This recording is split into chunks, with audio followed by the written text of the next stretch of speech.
मेरे दादा ने मेरे शंकर भगवान ने पूछ लिया ब्रह्मा जी से, तुम रो क्यों रहे हो?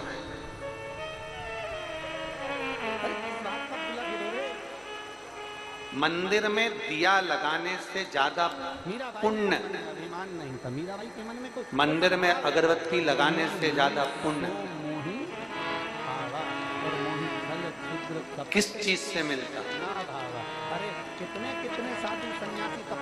शिव महापुराण की कथा कहती है, मंदिर में दिया लगाने से ज्यादा पुण्य, मंदिर में अगरबत्ती लगाने से ज्यादा पुण्य मिलता है किसी के दुख में तुम खड़े हो जाओ और उसके आंख के आंसू पोंछ दो, उससे बड़ा कोई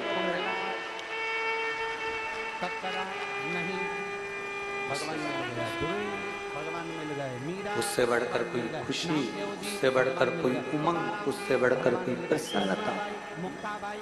ये जितने भी आपको मिलेंगे, पराए दर्द को जो अपनाए उसे इंसान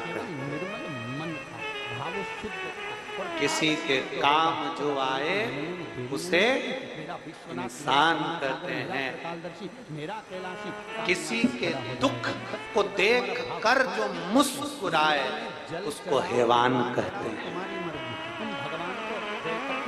इंसान की परिभाषा वो है कि आप किसी के दर्द में, आप किसी के दुख में, आप किसी की तकलीफ में जाकर खड़े, बस इतना सा निवेदन है कि मंदिर की चौखट, आप किसी के कष्ट में जाकर खड़े हो जाएं, विश्वास रखकर निकलना कि सामने आप किसी की तकलीफ में जाकर खड़े हो जाएं।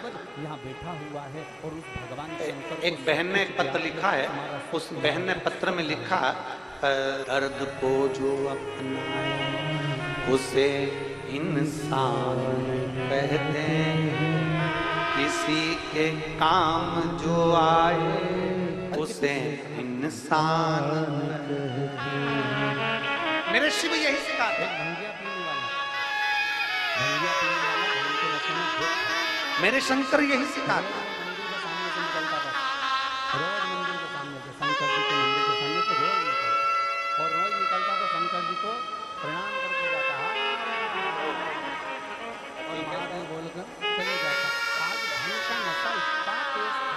लोटा का भरोसा बड़ा भारी, सारी समस्या का हल।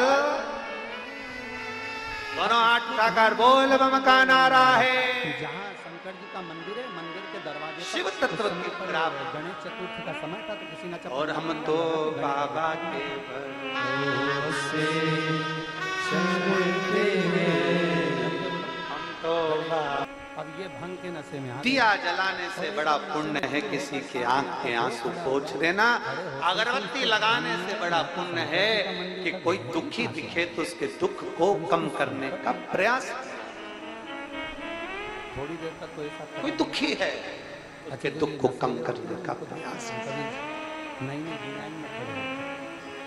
कभी यूं खड़ा हो गया कष्ट में शांत, बहुत देर तक उसने ब्रह्मदेव आप रो रहे हो, आपकी आंख में आंसू हैं, क्यों रो रहे हो? ब्रह्मा जी के रोने का कारण क्या है? ब्रह्मदेव की आंख में अश्रु कैसे आ गए? ब्रह्मा जी जो सृष्टि के रचनाकार हैं, उनकी आंख से अश्रु बहना, झलकना शिव जी ने पूछ लिया, तुम क्यों रो रहे हो? ब्रह्मा जी कहते हैं, मेरे रोने का केवल एक कारण है, मैं आप पर भरोसा नहीं कर पाया, आपको पहचान नहीं पाया, इसलिए मैं आज रो रहा हूं। दुनिया का व्यक्ति तब रोता है जब शंकर पर विश्वास नहीं कर पाता है। दुनिया का व्यक्ति जब रोता है जब शंकर पर भरोसा नहीं कर पाता है, और दुनिया का व्यक्ति जब रोता है जब शिव महापुराण की कथा को पहचान नहीं पाता है। जिसने पहचान लिया वो अपनी जिंदगी में धारण पहचान दिखाना नहीं है। और जिस भक्ति कोई पहचान उसमें भगवान कभी नहीं है। कौन पहचानेगा? साथ शिवपुराण जाने तो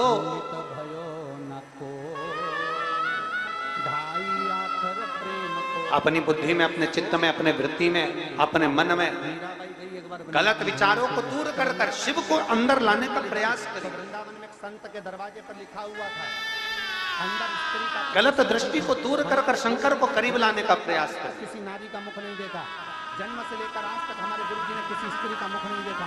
गलत बुद्धि को दूर कर कर भगवान को अपने करीब में लाने का प्रयास। मीरा थी वो तो आनंद था उसको तो, और भगवान शिव को अपने नजदीक लाने का प्रयास है। जैसे प्रवेश करी तो द्वारपालों ने कहा अंदर कहाँ जा रहे हो? मैं पड़ा नहीं तुम्हें दरवाजे पर कि संतोष रानू शर्मा जी को जो जजमान पद जिन्होंने ग्रहणकांड की कथा सुनने की आप लोगों के अथक प्रयास से आज तक किसी स्त्री का मुख नहीं देखा, तू अंदर क्यों जा रही है? सुदामा जी छुड़ाया, अंदर चली गई संत के दरवाजे पर।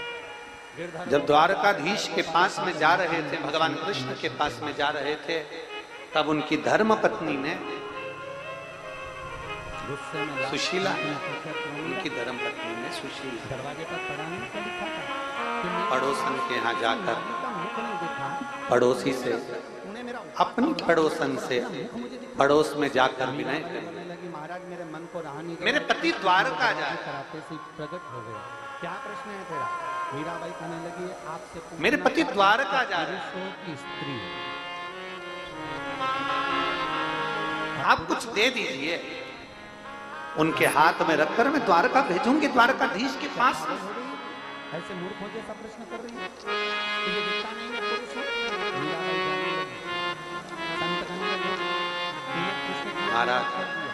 अब ये बता, पड़ोसन इतनी अच्छी थी, इतनी अच्छी थी कि पड़ोसन ने जो तंदुल फटक रही थी, मीराबाई ने कहा जो तंदुल फटके जा रहे थे, पड़ोसन ने वो तंदुल सुशीला से कहा ले तेरा पल्लू कर, और वो पल्लू में मैं तंदुल डाल देती हूँ। सुशीला ने अपने साड़ी के पल्लू को फाड़ कर उसमें तंदुल ले लिया, तंदुल पूरा नीचे गिर गया, क्योंकि साड़ी झिरझिर हो रही थी। सुशीला ने उस साड़ी के पल्लू के 4 हिस्से करे, फिर तंदुल को उठाकर रख लिया। कचरा बीनती बीनती सुशीला तंदुल को लेकर जा रही थी, नैनों का अश्रु उस चावल पर, उस तंदुल पर पड़ रहा था। सुशीला ने वो तंदुल भगवान के पुरुष बनकर कर रहे हो, इसीलिए तो मेरा अब गिरधर कह चुके हैं, आज फिर कहते हैं कि लोगों को लगता है कि लोटा भर के जल हम शंकर जी को चढ़ाते हैं। तुम पुरुष बनकर जा रहे हो, इसलिए नहीं मिल पा रहा। उस संत ने मीरा के चरण पकड़ चलो। लिए कि आज असली गुरु तो श्रीमद् भागवत में एक बड़ा सुंदर संवाद आता है भगवान कृष्ण और सुदामा जी। अब प्राप्त हुआ। मैंने तो पूरी जिंदगी गवा दी, यही सोच कर, यही विचार कर, यही साधना कर। सुदामा जी जब द्वारकाधीश के पास में जा रहे थे, भगवान कृष्ण के पास में जा रहे थे, तब उनकी धर्म पत्नी ने मेरा पूरा सर्वस्व, सुशीला, मेरा पूरा जीवन उनकी धर्म पत्नी ने सुशीला नौवीं तिथि पड़ोसन के यहाँ जाकर माता जानकी का पड़ोसी से हुआ है। अपनी पड़ोसन से पड़ोस में जाकर विनय करे, पृथ्वी से मेरे पति द्वारका जा रहे, कभी एक विचार मेरे पति द्वारका जा रहे हैं। कि नरसिंह अवतार वैशाख के महीने में हुआ, ब्रह्म अवतार वैशाख आप के कुछ महीने दे में हुआ, दीजिए। हरिव अवतार वैशाख के महीने में उनके हुआ, हाथ में रखकर मैं द्वारका भेजूंगी, द्वारकाधीश के पास। माता जानकी का अवतार वैशाख के महीने में हुआ। आखिर वैशाख के महीने में, माघव महीने में इतनी महत्वता क्यों? महाराज, पड़ोसन इतनी अच्छी थी, इतनी अच्छी थी कि पड़ोसन ने जो तंदुल फटक रही थी, वैशाख के महीने जो में पड़ने तंदुल वाली फटके जा रहे थे, चतुर्थी पड़ोसन ने वो तंदुल सुशीला से कहा ले तेरा पल्लू कर, और वो पल्लू में मैं तंदुल डाल देती हूँ। सुशीला ने अपने साड़ी के पल्लू को फाड़ कर उसमें तंदुल ले लिया, तंदुल पूरा नीचे गिर गया, क्योंकि साड़ी झिरझिर हो रही थी। सुशीला ने उस साड़ी के पल्लू के 4 हिस्से करे, फिर तंदुल को उठाकर रख लिया। कचरा बीनती बीनती सुशीला तंदुल को लेकर जा रही थी, नैनों का अश्रु उस चावल पर, उस तंदुल पर पड़ रहा था। सुशीला ने वो तंदुल भगवान के सुदामा जी के हाथ में दे दिए। सुदामा जी वो तंदुल लेकर गए, और लेकर जब तंदुल पहुंचे और भगवान द्वारकाधीश के हाथ में जब वो तंदुल आए, तंदुल तो भगवान ने थाक लिए, पर भाभी की साड़ी का जो पल्लू देखा था वो पल्लू नहीं था, वो भगवान सुदामा जी का एड्रेस था, जिस एड्रेस पर मुझे भगवान के लिए 3 लोक का राज्य भेजे, मुख से भगवान का नाम निकलता है तो वो भगवान की शरणागति, जिस पर मुझे 3 लोक का राज्य भेजना है। स्वयं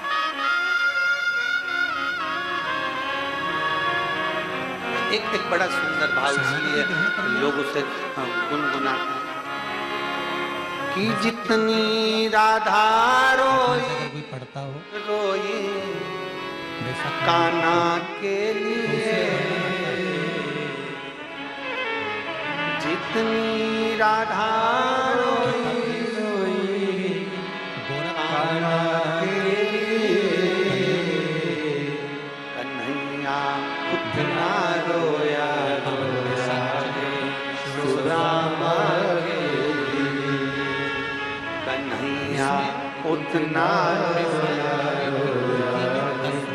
सुदामा के लिए, जितनी राधा रोई रोई कान्हा के लिए, जितनी राधा रोई रोई कान्हा के लिए, कन्हैया उतना रोया सुदामा के लिए, कन्हैया उतना रोया सुदामा के लिए। पल्लू देखा, साड़ी का पल्लू नहीं है, एड्रेस। जल का पात्र उठाया और वो जल का पात्र उठाकर जब भगवान साड़ी का पल्लू नहीं था, एड्रेस। तो उसी समय जल का पात्र उठाकर जब शंकर भगवान को समर्पित करा गया और शंख मुनि निकलकर जब बाहर आ रहे थे, आते आते शंख मुनि के मन में एक भाव उत्पन्न हो गया कि जब हम भगवान शिव को कुछ वस्तु समर्पित करते हैं तो उसका फल, उसका पुण्य फल तंदुल हमें भगवान ले लिए। प्राप्त होता है। ये शंख मुनि के मन में तीन लोग का राज्य कहाँ भेजना है, वो साड़ी का पल्लू बता रहा। कई लोगों ने हमसे प्रश्न किया, आप कहते हो घर का लोटा घर का पानी लेकर मंदिर जाओ, इसका मतलब क्या है? हम कहते हैं श्रीमद् भागवत को पढ़ो, श्रीमद् भागवत महापुराण को पढ़ो। उसमें सुशीला ने अपना साड़ी का पल्लू दिया और पल्लू को भगवान ने सिर से लगा लिया कि भाभी ये दशा तुम्हारी इस पल्लू से मालूम पड़ रही है, इसी तरह हमारे घर की दशा, हम जो लोटे से जल भगवान देवाधिदेव महादेव को समर्पित करते हैं उससे मालूम पड़ जाती है कि भगवान को हमारी दशा क्या है।